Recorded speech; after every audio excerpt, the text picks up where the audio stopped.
দিয়ে দিয়ে পাটকাঠিগুলো রেখে দিয়েছে।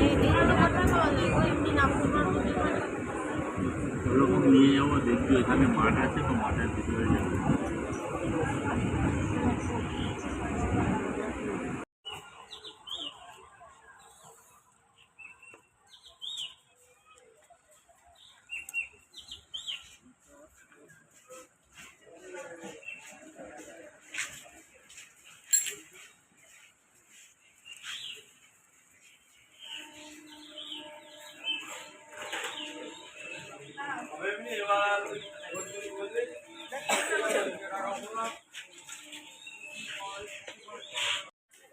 হ্যালো এভরিওয়ান, তো আমরা টাকি রোড চলে এসেছি হাসনাবাদ লোকাল ধরে।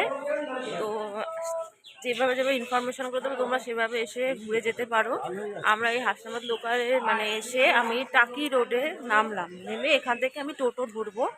হ্যাঁ, তারপরে কিছু আমি স্টেশনের ছবিটা একটু আগেই দিয়েছি, একটু পরে আমি তোমাদের কাছে পোস্ট করব। তো আমি এখন টোটো ধরবো, তো তোমরা দেখো আমরা কিভাবে যাচ্ছি টাকি রোডে। এখনের মতন টাটা, এখন রাখছি, পরে আবার দেখা হচ্ছে।